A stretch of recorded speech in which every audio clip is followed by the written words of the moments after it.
Hey, guys, welcome back to the Passive Buddies podcast. And today, obviously, this is where Brandon is going to be absolutely in his element. You're just going to see him if you are watching the video, grin from ear to ear, because this is something he absolutely loves, guys. Today, we're going to cover how to play, how to start with play to earn games and make it passive. Brandon, do you just want to take the floor? The floor, the Yeah. mic, the video, let's go. Let's do it. So I love play to earn games. I actually started. I'm a big gamer. It's funny because I started making money from gaming back in World of Warcraft days, where I would literally I had like 3 computer monitors, right? Like in front of me, I had software that was leveling the accounts, playing the game for me, because I started playing many moons ago and I loved playing, but got burnt out and just was still wanted to be a part of that. So just because I had friends that were in the game and I didn't want to, lose touch with them. So I started botting and using software to play my character, farm gold for me, which is virtual currency in a sense. Well, it is a virtual currency, in-game currency. And so from there, I would take that gold and I would sell it and I would sell the accounts and I would make money that way. And I thought that was really cool, but obviously there were some risks involved, that wasn't against the rules of the game, so you could get your account shut down. And I've had, at some point, I think I had 20 accounts playing all at the same time. And one day they all just got shut down. And that really sucked because, I spent all that money and time leveling those accounts. I mean, I didn't spend the time, but the days it took to level those accounts were wasted because it got to a certain point and they banned them all. And so that really sucked. But not recently, maybe in the last 2-3 years, the rise of play to earn games through crypto has started taking shape. And there has been very basic games that have come out with auto battlers and that sort of thing. But recently, a game went from an auto battler to more of a turn-based kind of Pokemon style game. And I started playing that game, and I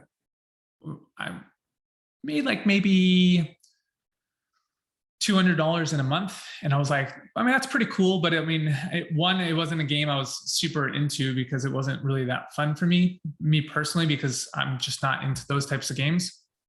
But it was really my first experience with a play to earn game.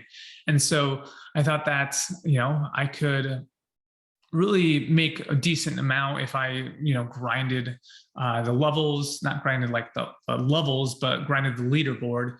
And because it was against other players, but I just didn't have the patience or the time or the skill for those types of games. So what I ended up doing is started a scholarship program. And so a scholarship program is essentially hiring VAs to play our game assets for us. And so with a game like Axie Infinity, they have ways where you can lend out your gaming assets to other players, and those players can play them and earn an income from it. And so I thought that was really cool. And there's other games that do that within the blockchain. I think Splinterlands has another card game that is more like Magic the Gathering or Yu-Gi-Oh or anything like that, where you can rent out your cards to other players. Here, we're renting out our in-game assets that are NFTs to other players, and we're splitting the profits. And so that was kind of my first blockchain game that I really got into. And from there, we ended up getting, I think we have about 5 months ago, we had about 100 players playing for us, playing a game. And then we started teaching other people how to do the same thing we were doing.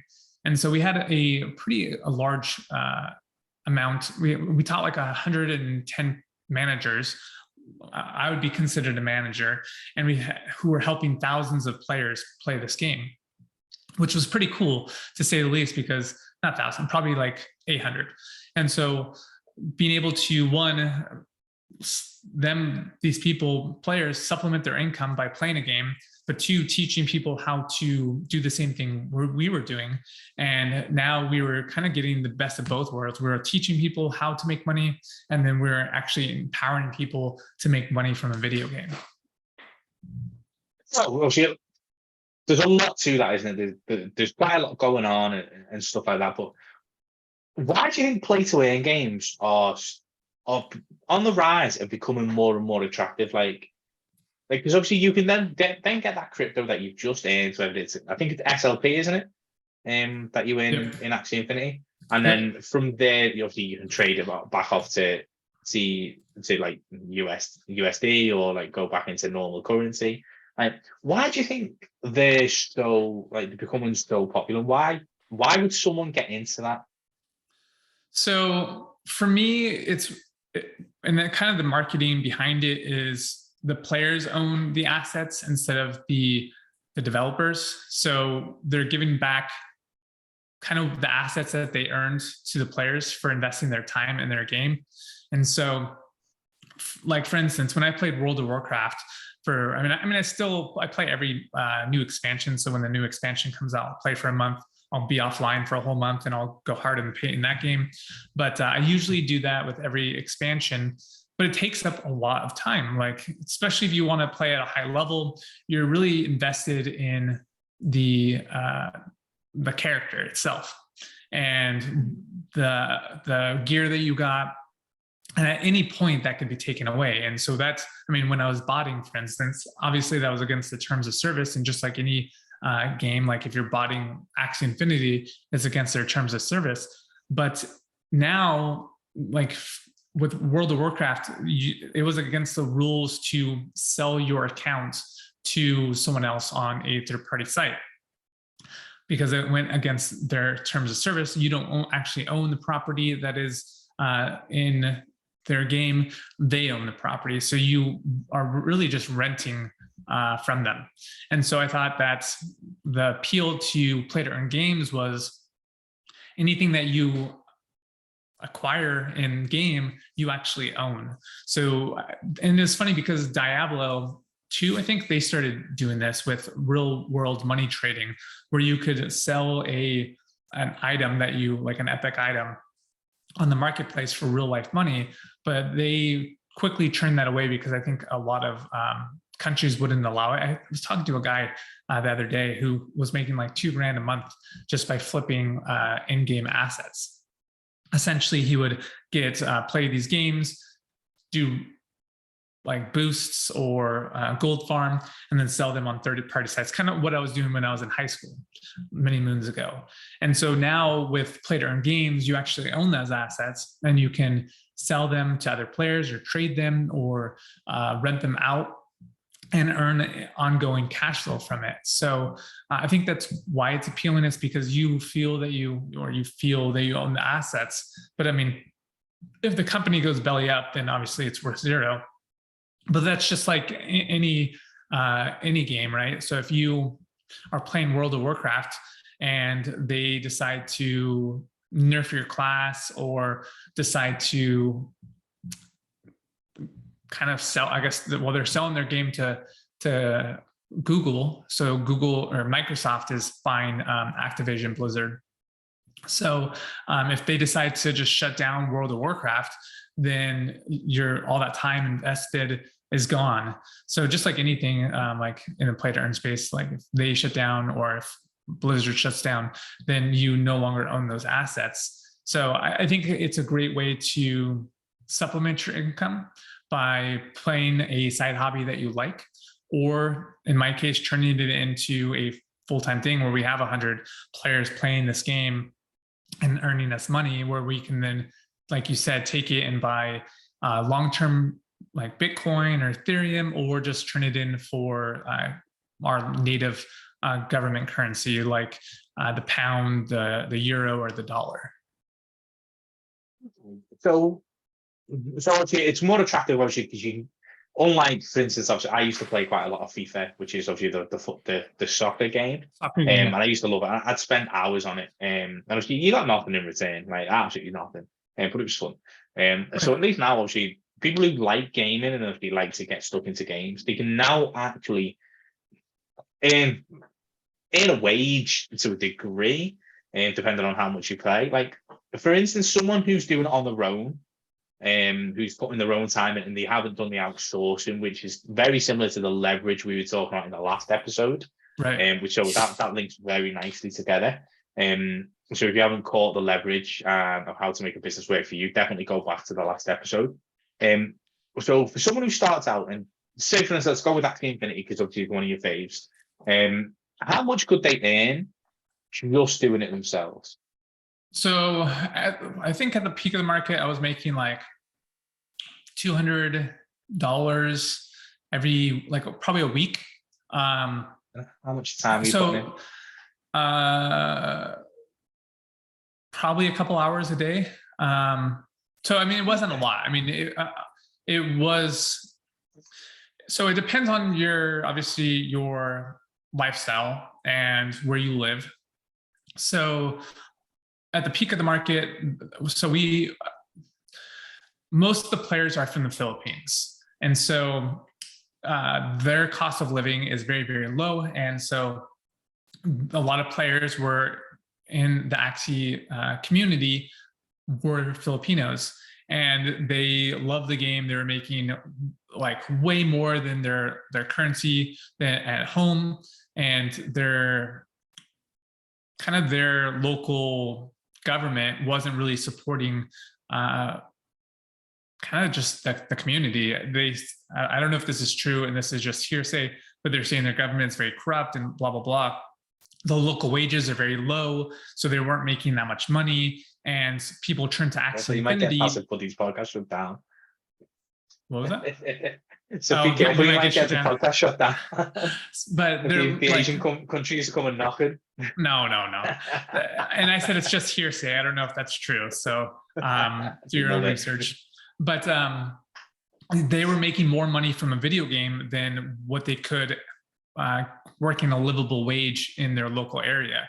And so like we had all sorts of like, thank you so much, B Money, for giving us this opportunity. I've been able to pay for the medicine for my mom that she needed. We needed to we got our first computer. I was able to buy my first motorcycle so I can go to town and pick up groceries instead of walking 3 miles every day, all these different things. So it was really, really cool to get that feedback. So I would say if you're someone who is playing a game and you're investing your own time, it depends on where you live. So like me playing personally one-on-one, it wouldn't be advantageous for me to do it because one, my time versus the money I'd be making is not great. But being able to leverage the assets and teaching people, we've had people that have now like 20 players at the peak of the market and was paying for their whole rent, was paying for their car, all sorts of different things. And it was really cool because and what was even cooler is it was scalable because you could just continuously buy these in-game assets, let players play them, and there's like billions of people in the world, and millions of people in the Philippines, and so each of these players could, and obviously you just ask them like, hey, do you have a friend who would play Axie Infinity? Yeah, I have a friend, and they would invite them to the server, and so you could continuously add new assets and give new players new assets. And at the peak of the market, I think we're making like $250,000 a year just from this game. So, I mean, it was at the peak of the market. This was, like I said, 5 months ago, but it was really, really a great way to make money. So two things there. You said obviously at the start, when you put your own time in, you can't blitz it anymore. Like, obviously, don't get me wrong, obviously you've got a hell of a lot of spare time compared to the normal guy. But you said a couple of hours a day, £200 or $200 a week. That actually turns out $14 an hour for those 2 hours that you put in, roughly. So in theory, in someone who goes, do you know what? I'll start this, I'll get there, and obviously I'll start this whole in-game experience. And $14 an hour is actually still more than some wages out there, isn't there? Obviously, even in America. Yeah, but there's a cap. So like you could only you couldn't do like 10-hour days. It was like you could spend up to a certain amount of energy for that day, and then you wouldn't earn any more. So it was like there was a hard cap to the earning potential. And so that's where the scalability comes in, where you have other people and the leverage comes in. So yeah, then again, if you have enough games where you can cycle through the different games, or which is not allowed, but having multiple devices and you play multiple devices or on different wallets, it's possible that you can do that, but then you have to think of, is it really worth your time? And that's just a personal question. So is $14 an hour going to be able to pay for your life in a sense? And the answer is probably going to be no, which is absolutely fine. But 9 times out of 10, effectively, like it, this is just another business. This is just another income stream. You have to start and you have to put your own miles in, don't you?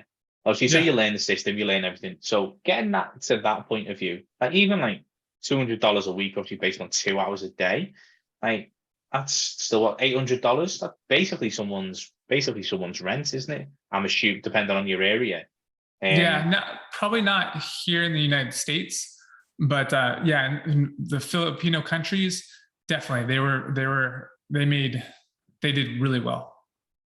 So the interesting bit, and obviously this is where obviously the Passive Buddies podcast come into play in the boredom passive income, the leverage bit. So how, like, talk me through a high level part of the process. Like, how do you get it from you doing it and using it to getting those people to play it for you?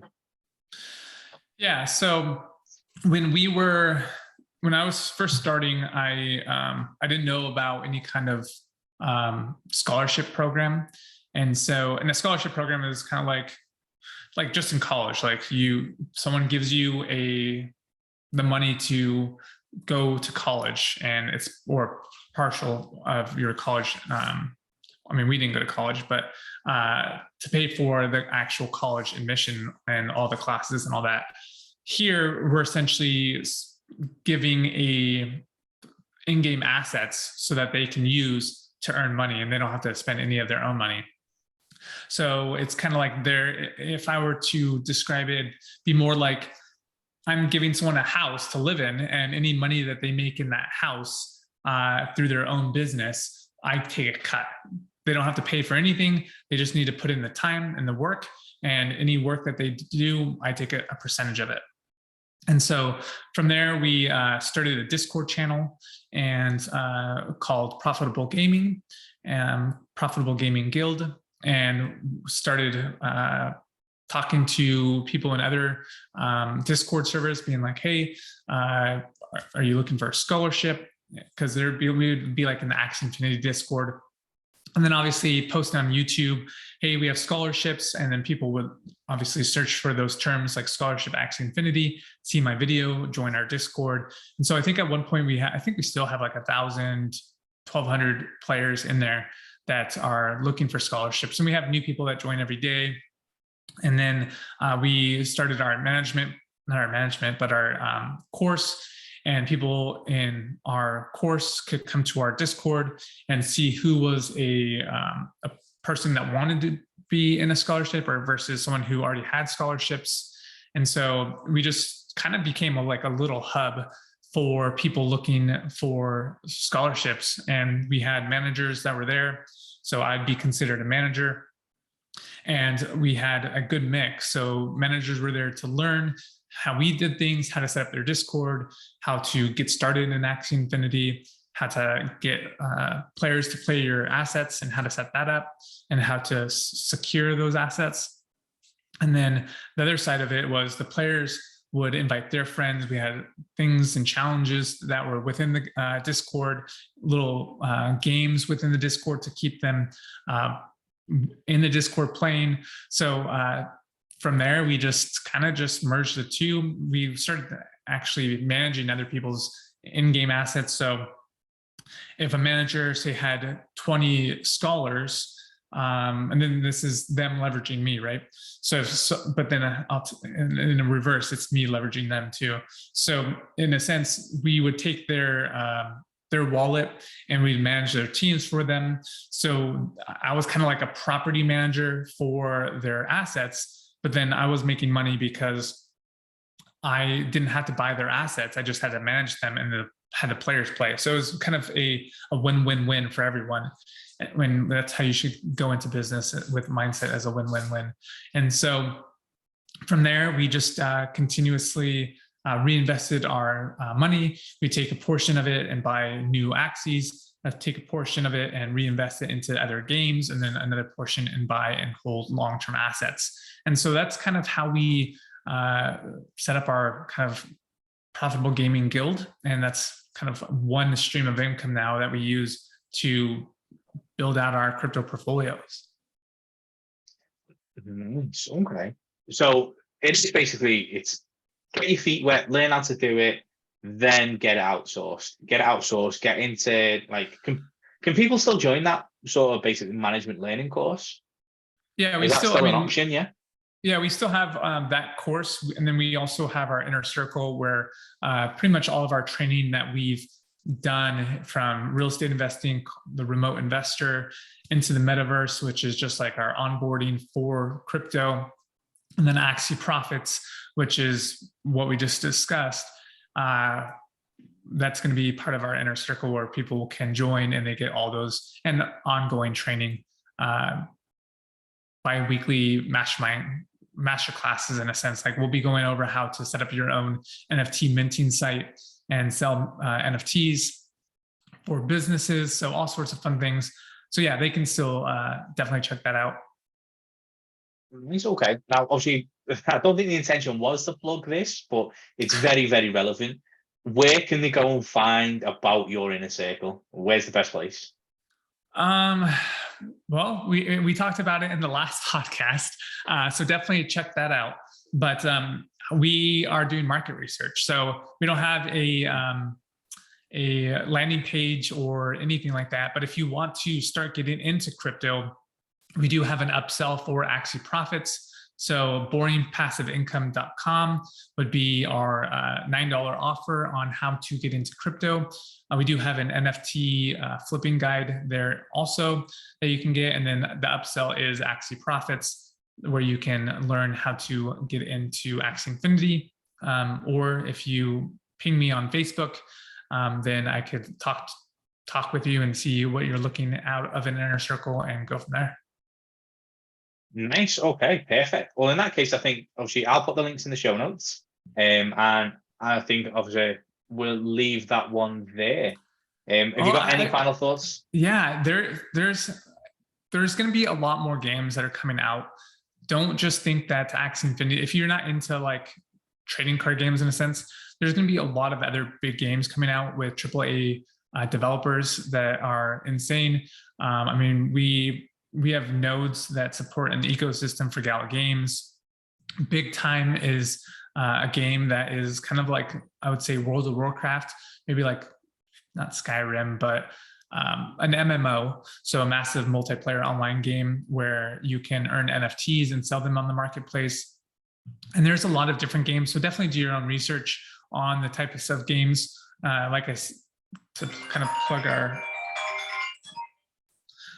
our inner circle again, but I mean, we go through all the different games that we're into. So DeFi Kingdoms is another game. So definitely check out the games, because if you're a gamer, then there's a lot of opportunity. I think that play to earn games are going to be the thing that drive mass adoption, because people love gaming.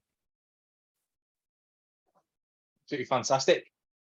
So as I said, guys, I'll leave the show notes in for Boring Passive Income. Obviously, as usual, there's the Passive Buddies Facebook group. And yeah, I'll probably leave, especially for this one, a link to Brandon's profile. And so you can go in and have a chat to him, get some market research done, find out what's your best way into the play to win space. And Thank you so much for tuning in, guys. And I will see you on the next episode. Peace.